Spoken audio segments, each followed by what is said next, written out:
Live from the Cactus Creek at Ibri, he is the king of prime time, Ghana's undisputed entertainment laureate, and still the youngest old man in Ghana. Put your hands together, show some love for the indefatigable KSM.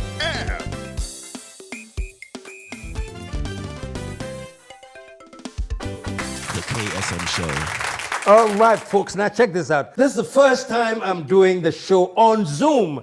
And so my guests today, who are very, very, very interesting guests, we'll be getting to them soon. I think they can put it on their CV that they were the first guest who came to the KSM show, and we did it via Zoom. And today, folks, we're going to be talking about something very exciting. We've all been hearing it, man. Fix it, fix it, fix it. We have now what I call the Fix It Hula Baloo in Ghana. You know, there's a section of the Fix It group who believes that, hey, you guys just keep quiet. The government has done everything they can, or they're doing all that they can. It is the people's attitude that is messed up. So if we can get the people to fix their attitude, things will change. Having said this, let me do a quick throwback. Back in the days when I came back from the US and I did a show called The Saga of the Returnee. Folks, the saga was all about the psyche of the Ghanaian. I remember I'd come first from the US and I was very, very wild. I said, hey, my Joe, I'm calm now. And everything was like, no, you don't do it. You know, I thought the whole psyche of the Ghanaian was questionable. We are too slow. There's no sense of urgency. We don't understand punctuality. And this is just like a tip of the iceberg. So even the saga of the returnee, the underlying subtext of the whole play was Charlie Ghana. If you want to move anywhere, we have to fix it. So that's one part of the argument. Ghana for, if you don't fix ourselves, how do we get the government to fix? And then there's the other side of the argument. That's no, hold on. These same Ghanaians who are working in Ghana, misbehaving, reckless, lawless, take those same Ghanaians to the UK, take them to the US, and they obey the law. They are on time. They do everything. So there's that argument too, that the problem is that because the structure is not fixed and there's lawlessness, the people act the same. If you take them out of that situation, they work well. That's my bit, trying to show two sides of the fix it up and down. Who do we fix? Do we fix the nation or do we fix the people? Who came first, the chicken or the egg? And I have two very, very exciting guests today. I'm talking to Oliver Vomawo. Baka Vomawo. Thank you very much. Okay, and you're the convener of the One Fix of It. the conveners. Yes, Okay, and also in the house is Felicity Nelson, who is one of the champion campaigners of Fix It. So we're going to go into a small commercial break. When we come back today, who do we fix? The nation or ourselves? Stick around, folks. We'll be right back.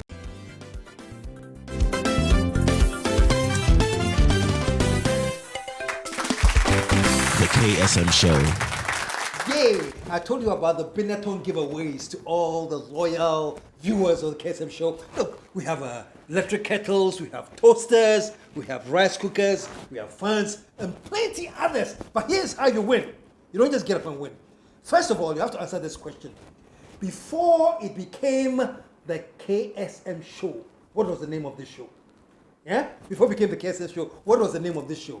Now, in order to win, those of you who watch us on YouTube, you have to, first of all, subscribe to YouTube and then write your answer in the comment section of YouTube. Okay? And those of you who are not on YouTube, you can send your answer to this WhatsApp number. It's 054-954-4462. The number is on the screen. Absolutely no calls. The minute you call, you're disqualified. And the winners will be announced next week. We're back. Felicity, good evening. How are you? I'm very well. How are you? I'm good. I'm glad to have you here. And Oliver, did you say, should I call you Oliver or Baka?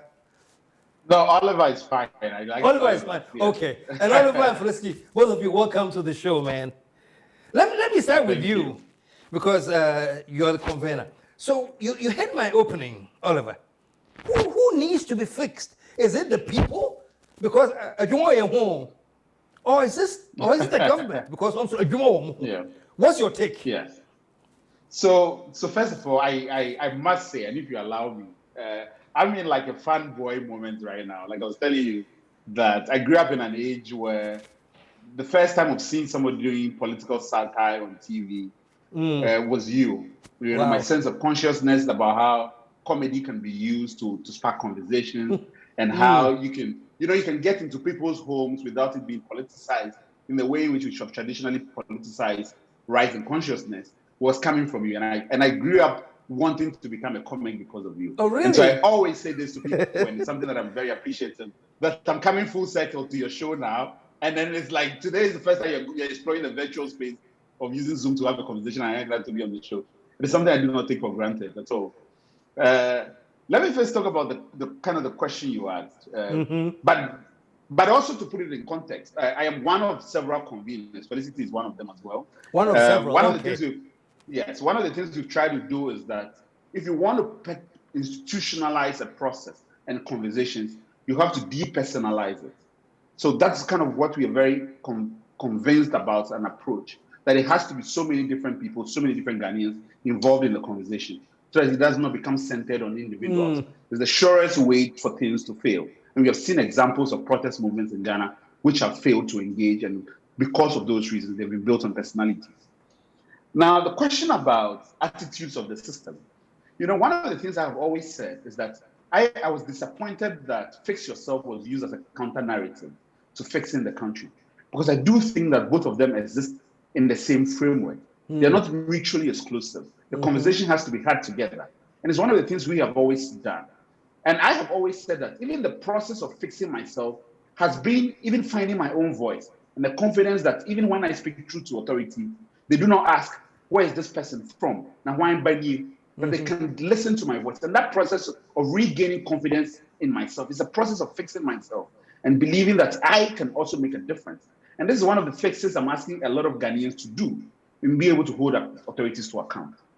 Now, about the system, I have always said that if you live in a system where there's flagrant display of lawlessness from the very top, that the words of people are not their bonds, that the promises we make people, we take them for granted, or we do not take them seriously.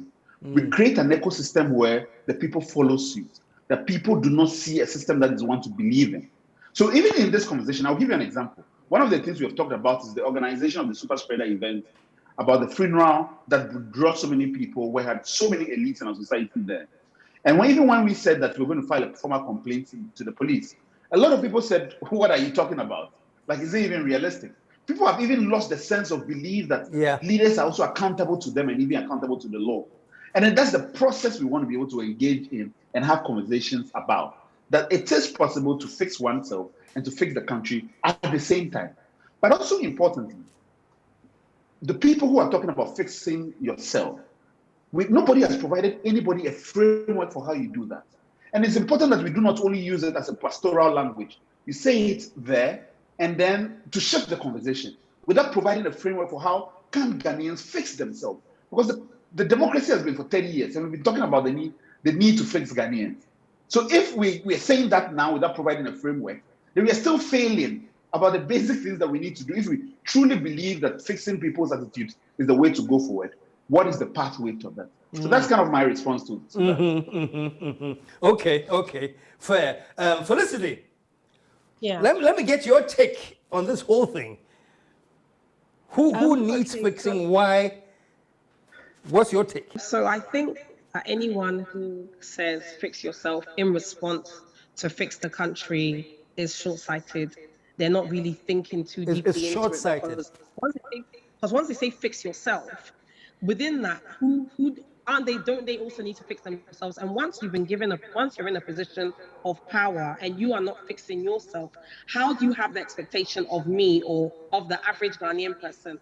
And also, it's just a way to it's a distraction. It's a way to kind of dismiss the claims. But these same people forget that they go out, they campaign for years. to get into government, and before they come into government, they have a manifesto. They tell you how they're going to transform the economy. They tell you how they're going to transform the police service. They tell you how they're going to transform all these different institutions. And then suddenly, once they've been given the power to do so, and you realize they're not transforming the institutions as they should be, and then you say, hello, fix the country, and then they turn around and say, fix yourself. What does that mean? Like, I don't understand this. Like, what kind of game are we playing where you come in campaign, ask me to vote for you, we vote for you, you win power, and then I tell you to do the jobs that you said you were going to do. That was the premise on which people voted for you. And then you turn around and say, well, actually, I don't need to do anything. It's you that need to. If you knew that we could fix ourselves, why did you vote to come and lead us? Let us lead ourselves, and then there's no need in us having leaders. We don't need any. If we can fix ourselves, and if that's the solution, then we don't even need leaders, because that's basically what they're saying. Okay. So if I get it correctly, what you're saying is this: that if you have campaigned to be voted in, to come and take care of the nation and lead the nation, once you're in, the promises you made for your campaign, adhere to them, and don't tell the people to fix themselves. Is that it? Absolutely. And the reality is, let me give you a very blatant example. When it comes to traffic regulations, we see blatant abuses of traffic regulations on a daily basis. And you go into traffic, you'll see that the chief of staff will come up with a statement saying no politician or whoever is not supposed to use the blue lights and to try and surface traffic.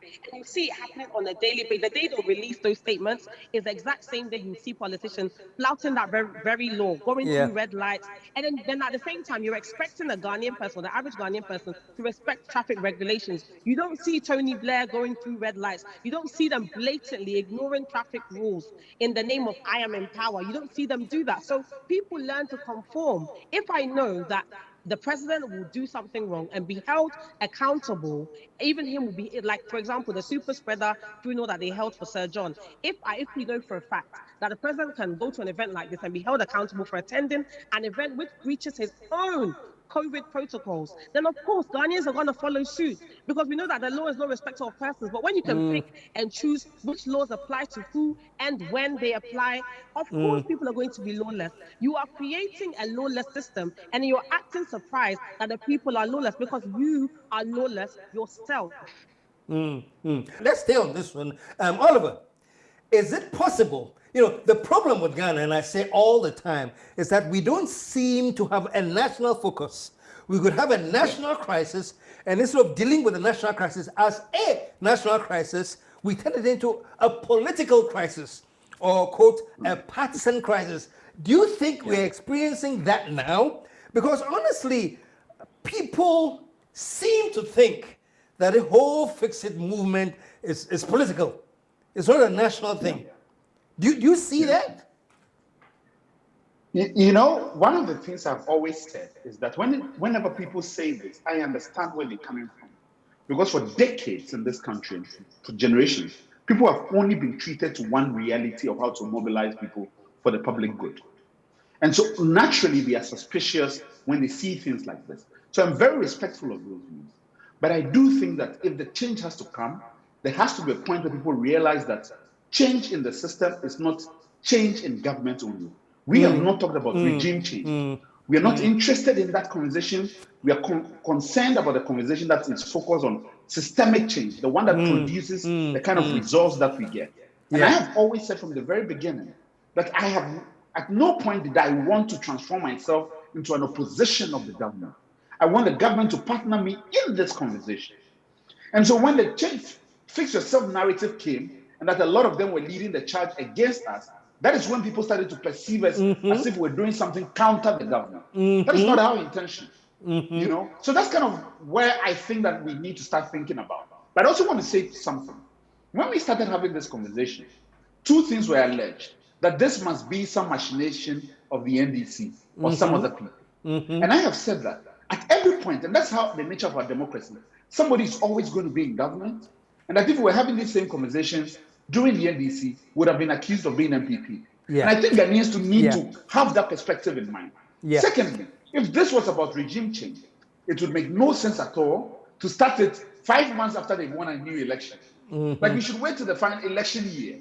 That is when these things have an impact. election-wise. So we haven't done that. We've started this conversation at a time when the president has the best opportunity to leave a legacy. That is when we want to have that conversation. So that's kind of the perspective I want Ghanaians to embrace this with. Because if we continue to divide ourselves into a partisan framework, no change would happen. It has been the story of Ghana before our current constitution.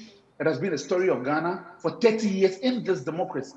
So it's an appeal to the ordinary Ghanaian that let us try to engage in a different kind of conversation, a different way of mobilizing, and a different way of holding institutions to account. And if that is possible in this country, we can deliver on the promises that the democracy has promised us. No, I agree with you perfectly. And I always see that as the biggest problem for people like you who are trying to organize things. No matter what you do, Ghanaians are going to target with a certain political or partisan affiliation, and that destroys the whole movement as a national movement. You know, because both of you would have been very, very young, but during Kwame Preku, which was led by the current president. That was the biggest rally ever. And I think one of the reasons that whole thing was so successful was that it was seen as a national crusade.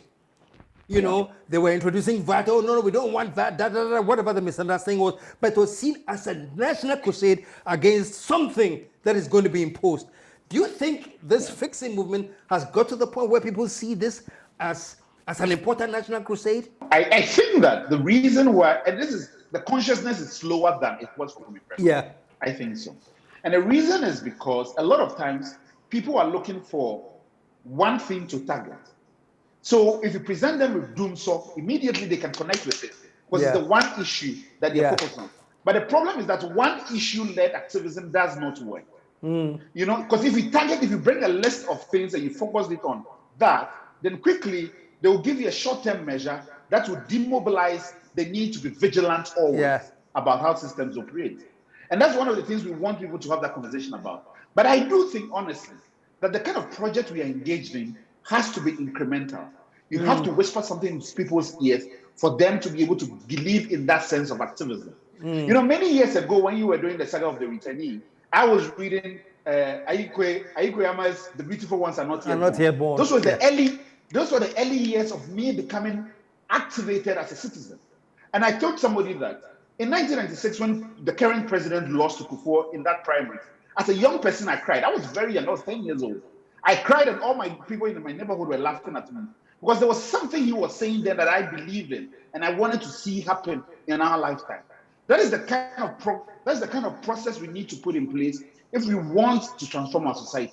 And that conversation has to start at a particular point. And I'm hoping by God that we've set in place a process to win back the soul of this nation. That people are awakening to that message slowly. Okay, I like how you are ending here. A process to win back the soul of the nation. Let us take a commercial break. When we come back, we shall continue with this discussion. Stick around, folks. We will be right back.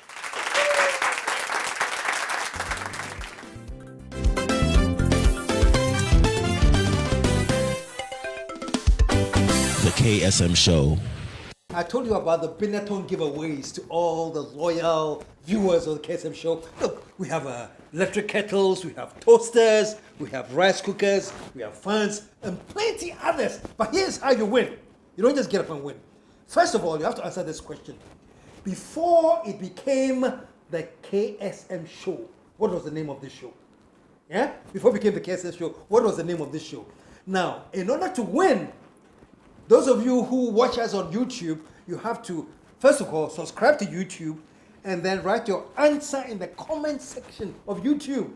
Okay? And those of you who are not on YouTube, you can send your answer to this WhatsApp number. It's 054-954-4462. The number is on the screen. Absolutely no cost. The minute you call, you're disqualified. And the winners will be announced next week. Thank you. We're back, and I'm telling you we are doing our first Zoom today, and I'm lucky enough to have two very, very important people in Ghana right now, and I'm talking about Felicity and Oliver. They are both conveners, or they are part of the Fix This Nation campaign, and that's what we're discussing now. We're back from the commission. Let me start with you, Felicity. It's about fixing the nation. Something that I believe is a very noble national cause. You're a young lady, both of you young ones. How do you feel trying to ignite a movement like this and the resistance that you see coming from establishment? Like the battles you're having with the courts and do it, don't do it. What's your take on it? So for me, honestly, the court one, I'm not gonna lie, I'm quite surprised. I didn't really see this coming. I thought, maybe they'll try and resist for a bit, but I didn't think it would be this, this long. I didn't think the process would be this long. I didn't think I will face this level of resistance. I think I probably underestimated our impact and how the establishment, how fearful they are of the impact that we've made. Because, of course, you can't tell me that this level of resistance is based on nothing. It's based on fear. It's based on the fear that, we're probably going to have a really huge turnout and it's going to make the government unpopular, as they like to say. So it's been surprising for me, but it's a shame. It's a shame that, they would allow fear to get in the way of allowing the citizens to express their right to protest. Honestly, I think if they had allowed us to go on the first protest, we probably would have had less people who would follow us now. But the thing is, the longer they resist, the longer they go through this long process in court, after we've been through the Supreme Court and they've pushed their initial injunction, having the Attorney General in court to defend the police, even though he's not even a party to the case. They're creating a real dichotomy between us and them, so that the citizens of Ghana who are not happy with the way the system is working and them, they're drawing the line, and they're deepening the, what should I call it? I don't know, call it animosity, but in the way they are. It's a shame. It's a real shame. Have you had any chance to sit down one-on-one with any top level you have? Yes. So, and what have you told them, and why would they still think that? Pardon? Go ahead. In our initial, when we gave our notice to the police, the IGP, the police didn't want to grant us the permission. So they said the IGP wanted to have a meeting with us. So we were nearly at the police headquarters, and they said the meeting had moved to the National Security Ministry. We get there, the IGP is not in the room. It's the Interior Minister, Minister of Defense, the Attorney General, the Finance Minister, a few, of course, the National Security Minister. A few Those were big wigs, though. Capos. And the main thing that they were saying is, we understand what you're saying, but we don't think you should go on a protest now due to COVID. We don't want to, we don't want to exacerbate the numbers. We really struggled during the lockdown to feed people, and we want to be very careful and circumspect. But of course, that argument now is dead on arrival after they went to that super spreader funeral. So now they can't use that anymore. But that was the argument that was used by all these ministers who were in the room at the time, saying this is the reason why we don't think it's best for you to go on a protest. So the fear of COVID was the main reason? Yeah, that was the main thing they cited. That was the national security.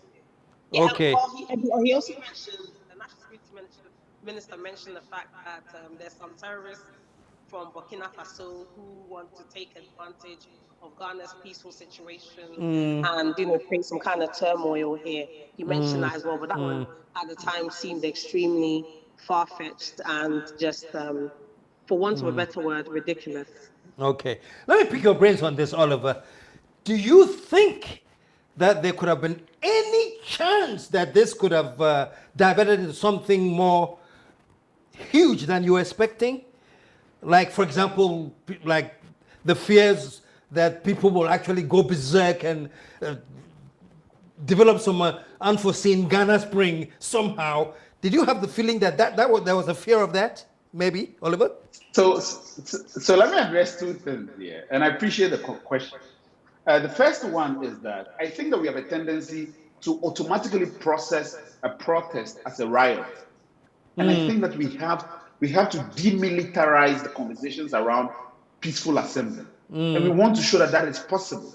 I have been involved in protests in Brazil, in the US, where people bring their children and march together and calling the government. I want to see that joy in standing up to society. I want to see that. And I want to work with law enforcement to put that framework in place. regarding the security question. The second one is about the COVID conversation. Now, you would notice that since the pandemic started, the government has not put in place any framework for how people can protest within and comply with COVID rules. In so many other democracies, existing protocols exist for demonstrations around COVID-19. But none of that exists in Ghana. The only time we created a framework for large numbers of Ghanaians coming out was during the election. 17 million Ghanaians came out onto the street, and we're able to provide a framework where it did not lead to the rise in numbers. So it's a question of we are choosing which of the rights under the Constitution we want to respect for whatever reason. That's one of the conversations we want to have. But in our notice to the police, and nobody else has ever done this, we provided a comprehensive framework, and we did have public health officials or experts advising us, providing the public health framework from how the protest can be made COVID safe, from the time people step out from their front door to the time they return back. And we gave them how we need to have a conversation about how we can implement this and how we're going to raise funding around how to make this possible. Because we are committed, and as citizens, we have a role in also respecting public health measures. There's been no engagement whatsoever with the public health framework that we created. Public health officials in this country have not done the same. When it came to the election, we had the public health, the Director General of the Ghana Health Service come out to say that none of the political protests led to any increase in the numbers. And in fact, open air events do not lead to rise in numbers. We actually held a virtual town halls with public health officials who questioned us on our framework, and there was a debate about it. This was the only extent of engagement, intellectual conversation about how you make this possible. On the end of the people we elect, none of that happened. So that's why we're saying that it is revealing to us the myth of our democracy, because we've tried to hold a mirror up to the democracy we have and showing them that, is this what you promised? But all the times, all the responses we get do not reflect the truth of that democracy. And that, for me, is what has been most surprising. Okay, let me get in with this question. Where is the future of Fix It? Is it fizzling out, or you think that you guys are making sure that it stays on the front burner? What's the future? Do you feel like Felicity said that if it had happened the first time, she doesn't think that people would have just, but now with time, she feels it's gathering momentum. Where do you stand? Do you think it's gathering momentum? Do you think it's now fizzling out? So I think that the delay has been beneficial, because one of the things I do not want people coming on to the streets to do is to believe that once you do one demonstration, the country is back to reset and everything is normal. You have to have a sense of vigilance and continuous passion to be monitoring how things work. And the element of a protest culture involves so much more than one coming out onto the street. So that's my first reaction. But I think that a lot of people are measuring the impact of Fix the country around how many tweets on Facebook on Twitter are you gathering. So they were used to, at the height of this conversation, seeing 600,000 tweets per day. And so even though we are consistently staying in the trends of 29,000 people always tweeting Fix the country, and since we started the conversation, we've had 8 million people tweet Fix the country, they still haven't seen that, So that's where it's funny to me. But I do think that for me, the patience and the time to mobilize and educate has been useful to us. And I want that process of educating to continue.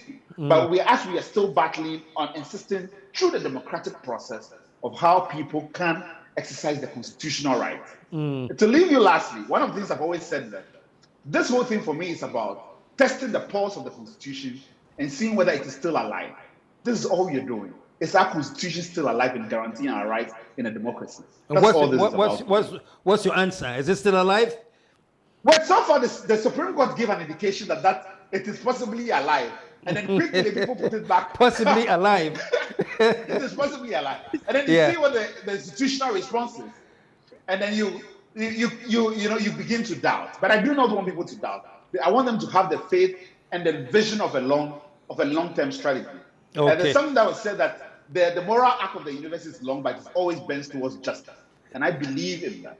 Okay, okay. And Felicity, I just now, wanted to add to what sure. Oliver just said. And I think also one of the main aims for me has been letting people, the Ghanaian citizen, understand that political participation is not just about voting every 4 years. So you vote, let's say you're unhappy with a certain government, you vote against them, someone else comes in and you go to bed again and hope for the best.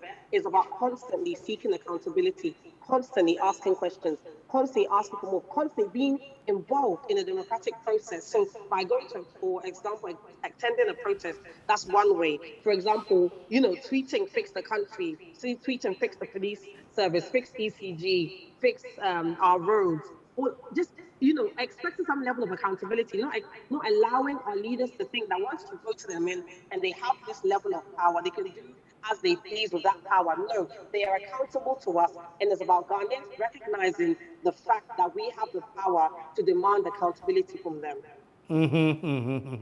Let me ask you this. This is just something I was thinking about. Do you think, and this is your generation, you are the digital generation, and you do the virtual stuff. We are doing this interview virtual. Do you think that the people of Ghana, as it is now, can you see, and any of you can handle this, you, Oliver, can you see anything that can mobilize Ghana to be up on their feet like we did during Kumaprepko? Because now people think that, as Oliver was saying, when you go on social media and you tweet, something goes with your chest. So you don't mind whether you go and actually take part in a demonstration or not, because you've been tweeting it. You've been putting it here. You do your own YouTube channel and say what you want. Do you think that's impacting the kind of mobilization that you would have wanted to see on the roads? So for me, I think, even to be honest with you, I think the focus is actually not even on the people who are tweeting and who are online, because our reach is beyond that. Like, I go to Makala and, you hear people talking about fix the country because it's on radio. Radio has a far wider reach, and even TV as well. So people, and the reality is that the people on the road, the grassroots people, they're probably the ones who are going to turn up to a protest, even more than the person who sits behind the computer and writes the hashtag fix the country. And we've tried as much as possible to ensure that we're engaging other groups other than the people who are primarily online, so trade unions, concerned citizen groups. We're still in the process of doing that, but that's something that we've been very mindful of doing to ensure that we're not just keeping the conversation online, because the reality is that the majority of Ghanaian people are not online, and they're probably not literate, and they probably can't afford to buy the internet to be reading what's going on online. But they still have genuine issues, and they still have genuine grievances that they want to express. Okay. If you'd allow me to add something. Sure, go ahead. It's always said that the tragedy of democracy is the couch protester. The person who sits on the couch and then screams and protests only on their couch. You have to do more. And tweeting and sitting on your couch is not enough. It has to be a bit more. But it's something Felicity said, and that's one of the things that has been most painful to us about this whole conversation. Because going onto the streets and protesting was for us a way to seek offline legitimacy, to bring the conversation from the online space into the offline community, so that a lot of the Ghanaians who have been excluded from the conversation can participate in it. And that's one of the things that I am worried about, the democratic deficits in the conversation. So it's not like a lot of young people only who are interested in the conversation. It's not only about the people who are Twitter savvy who are in the conversation, but every segment of our society would be able to participate in this conversation. And this is what this fight is about in trying to get onto the street.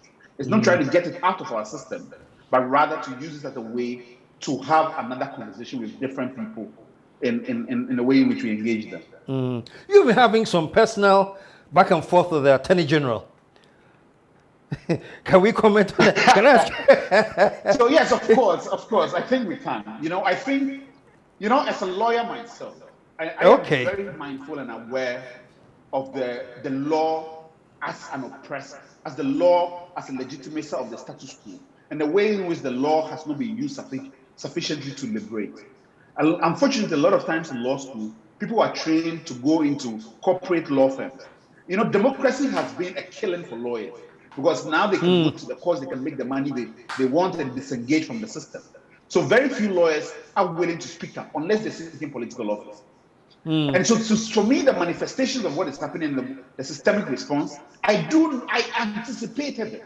And I do know that that's one of the things that you have to anticipate if you want to have a conversation about changing the status quo, because law is embedded in how the status quo remains in place.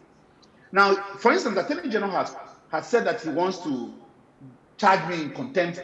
It's not even legally possible. I don't know how he intends to do it. But let's say he goes ahead and puts any process in place.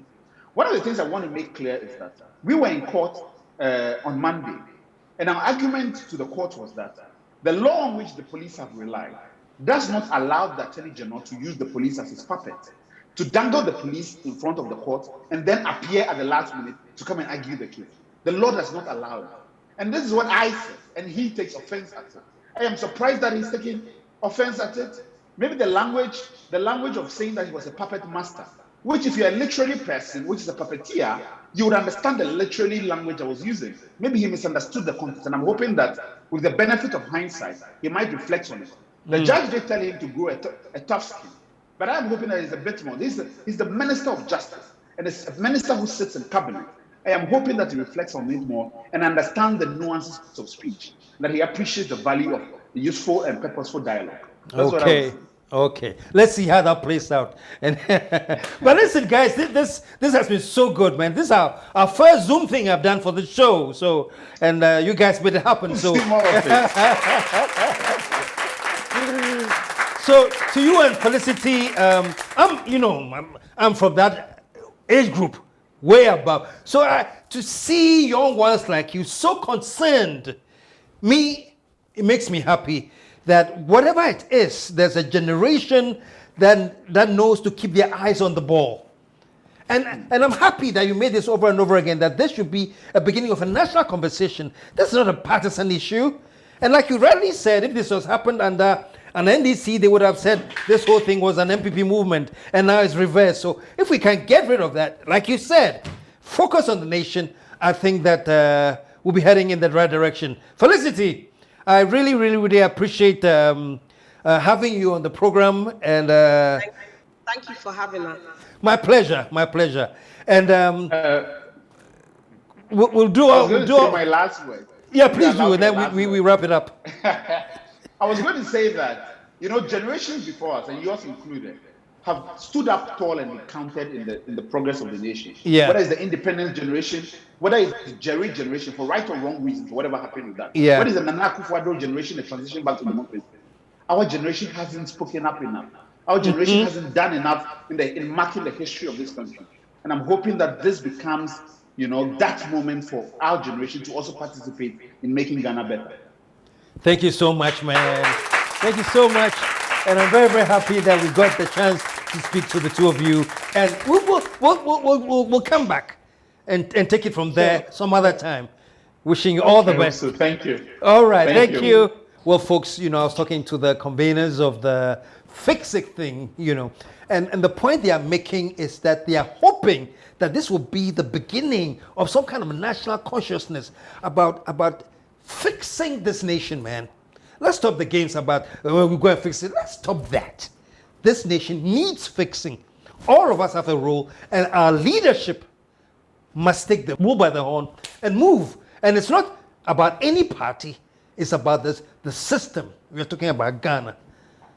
So until next week when we come back, let me say thank you all. And until we come back, KSM signing off, saying, as I always do, I am out of. Let the whole world say, hey.